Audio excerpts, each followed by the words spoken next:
On laisse de côté provisoirement la piscine, on y reviendra pour fignoler l'une ou l'autre chose. J'appuie sur la touche H et on va cette fois-ci créer l'escalier sur la terrasse. J'appuie sur la touche T et là je vais créer un guide qui va de là jusqu'à là, donc bien droit, donc il y a bien 1 mètre. Et puis de là jusque là, sur l'axe bleu, comme ceci. Alors là je vais j'appuie sur la touche L plutôt, je vais cliquer de là jusque là. Ensuite j'appuie sur la touche L et je vais partager cette face-ci en 2 et en 4, chaque fois en visant le milieu de chaque arête. J'appuie sur la touche P et puis je vais sélectionner la première face du haut, je clique et on va dire, là je tape une valeur de 0,25, j'appuie sur Enter, je me place ici, je me place sur la deuxième face, je clique 2 fois rapidement et encore 2 fois. Sur la troisième, 2 fois, 2 fois et 2 fois, et sur la quatrième, il faudra faire 4 fois l'opération, donc 2 fois, 2 fois, 2 fois et 2 fois. Et donc voilà l'escalier qui arrive juste sur la piscine. Avant de continuer l'exercice, il est peut-être intéressant de vous signaler une petite astuce, surtout si vous y travaillez sur les ordinateurs de l'école qui sont a priori assez peu puissants. Je vous invite vraiment, lorsque vous travaillez sur les textures, lorsque vous avez terminé, de désactiver les textures en allant dans cette barre d'outils ici, la barre d'outils des styles, et en cliquant sur cette icône-ci. Donc vous éviterez des ralentissements, notamment au niveau de l'affichage. Je répète, surtout si votre ordinateur est peu puissant, à la fin de votre travail, vous pourrez éventuellement revenir sur les textures en recliquant sur Ombrer avec texture. Et lorsque vous travaillez, vous n'avez pas besoin nécessairement d'avoir les textures sous les yeux, donc vous pouvez cliquer sur l'icône Ombrer. Voilà, la précision étant faite. Nous allons maintenant continuer et travailler sur la rampe d'escalier. Lorsque nous travaillons sur des superficies relativement réduites, il est sans doute plus intéressant de travailler non pas en mètres mais en centimètres. Donc vous allez dans le menu Fenêtre, Info sur le modèle, dans la rubrique Unité, dans le menu déroulant, vous choisissez centimètres et vous fermez la fenêtre. Je zoome sur la partie inférieure des escaliers, j'appuie sur la touche R pour tracer un rectangle, comme ceci, de 5 cm de côté, donc 5,5, j'appuie sur Enter, j'appuie sur la touche H, à l'aide de l'outil rectangle, je trace un deuxième rectangle, ensuite ce rectangle aura comme le précédent une valeur de 5 cm de côté, donc vous tapez 5,5, vous appuyez sur Enter.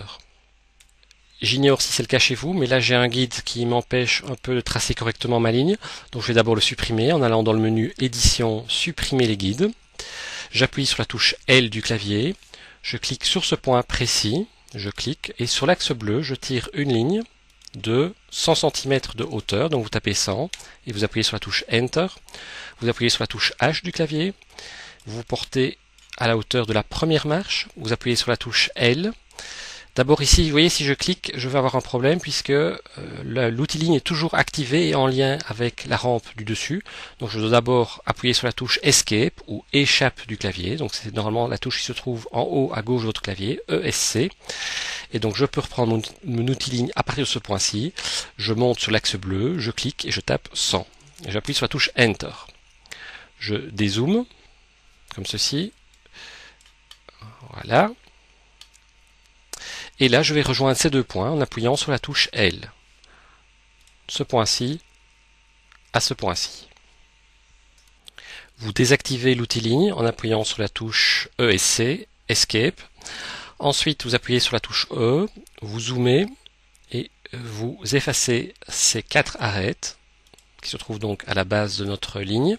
Vous appuyez sur la touche H pour aller vers le bas de l'escalier. Vous appuyez à nouveau sur la touche E et vous enlevez ces 2 arêtes-ci. Alors j'en profite pour ajouter un cercle à la base de cette arête, de cette ligne.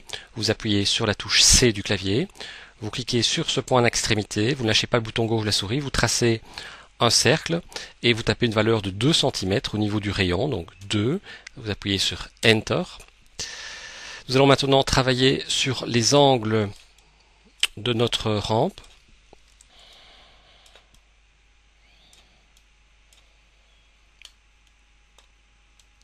Vous appuyez sur la touche A et vous cliquez par exemple ce point-ci sur l'arête. Vous allez en face. Dès que vous obtenez cette couleur-là, vous cliquez une deuxième fois Et puis dès que vous avez cette couleur à nouveau, vous cliquez une troisième fois. Ça signifie que nous sommes ici en égalité au niveau des angles. Je clique une troisième fois, j'appuie sur la touche E, je clique sur cet arrêt-ci et cet arrêt-ci, et je vais procéder de la même façon pour la partie supérieure. Donc j'appuie sur la touche A, je clique par exemple ici, et là je cherche cette fameuse couleur, donc c'est peut-être plus par ici, voilà. Je clique une deuxième fois, je remonte ici sur l'axe, elle n'est pas toujours facile nécessairement à trouver, donc il faut aller tout doucement, voilà, elle se trouve là. Je clique une troisième fois, j'appuie sur la touche E, et j'enlève ici ces arêtes. Nous allons à présent sélectionner l'ensemble des arêtes qui composent cette rampe. Donc j'appuie sur la touche H, je dézoome éventuellement. J'appuie sur la barre d'espace du clavier, je sélectionne cette ligne. J'appuie continuellement sur la touche majuscule et je sélectionne les autres arêtes, donc comme ceci. Donc attention de ne pas sélectionner par exemple cette fois-ci. Si vous le faites, vous voyez, elle est sélectionnée. Donc il faut désélectionner en appuyant continuellement sur la touche majuscule et en recliquant. Et puis la dernière arête. Et là, nous allons faire appel à une nouvelle fonction intitulée Suivez-moi. Donc vous cliquez sur l'option Suivez-moi, vous zoomez, vous cliquez pas ici, mais bien ici, le cercle doit bien être sélectionné. Vous cliquez une seule fois, et là nous avons donc notre rampe d'escalier qui a été construite. Vous enregistrez votre travail en appuyant simultanément sur les touches CTRL plus S. Avant d'aller plus loin dans la réalisation de cet exercice, nous allons faire une petite parenthèse concernant trois fonctions de Google SketchUp qui n'ont pas encore été utilisées jusqu'à présent. Tout d'abord, je vais dézoomer légèrement. Je vais effectuer une rotation pour avoir une vue un peu plus large de mon bâtiment, comme ceci. Et je vais utiliser tout d'abord cette fonction intitulée cotation, donc qui apparaît dans la barre d'outils. Donc vous cliquez sur cotation. Et puis je vais cliquer sur ce point-ci du toit, la partie supérieure intitulée extrémité. Je clique une première fois, je clique une seconde fois sur l'autre extrémité, et puis je tire la souris comme ceci, et je clique une troisième fois.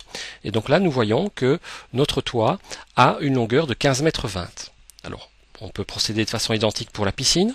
Donc je reclique sur l'icône cotation, je sélectionne ce point-ci, je clique une première fois, une seconde fois et je tire et nous voyons que la piscine a une largeur de 5,75 m. Dans le cadre précis de cet exercice, nous n'avons pas besoin des cotations, donc vous appuyez sur la touche E pour effacer la cotation ici, ainsi que celle que nous avons réalisée précédemment. Vous vous orientez comme ceci pour avoir l'ensemble de votre bâtiment. Et là, nous allons utiliser une deuxième fonction intitulée texte, donc c'est cette icône ABC, donc texte. Vous allez cliquer dans le coin supérieur gauche et tout simplement vous allez indiquer en tapant projet architectural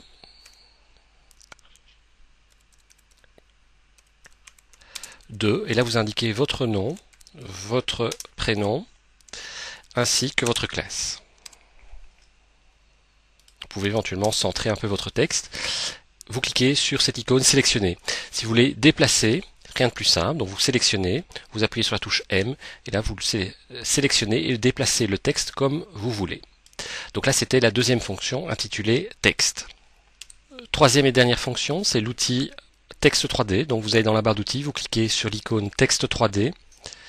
Vous avez cette fenêtre qui apparaît, là vous saisissez du texte, donc là on va par exemple baptiser le bâtiment, donc le nom du bâtiment. Bon, ici je vais prendre ceci, alors je clique sur placer, et puis je le place par exemple sur le mur, vous pouvez le placer où vous voulez, par exemple ici ou ici. Bon, je vais le passer à l'étage, voilà. Alors je trouve peut-être que le texte est un peu trop étendu, on va appuyer sur la touche S, je vais un petit peu ici diminuer son échelle, voilà, comme ceci. J'appuie sur la touche M pour éventuellement le replacer où je veux. Et puis j'appuie sur la barre d'espace et je vais cliquer sur cette icône-ci, texte 3D à nouveau, pour saisir la deuxième partie du nom du bâtiment, donc par exemple ceci. Je clique sur placer, et je vais le positionner par exemple ici. Voilà, j'appuie sur la barre d'espace. Et donc nous voyons ici que nous avons ajouté du texte. Nous pouvons très bien appliquer une matière, voire plutôt une couleur. Donc je vais dans la palette matière. Au lieu d'avoir de l'eau, je vais cliquer sur le menu déroulant et je sélectionne couleur non. Et donc là, vous avez toute une série de couleurs. Vous pouvez aussi appliquer des couleurs. Donc je vais prendre par exemple cette couleur-ci, intitulée bleu Dodger. Je clique sur Blue et sur le reste, ici, Lagoon. Voilà. Donc voilà l'outil texte.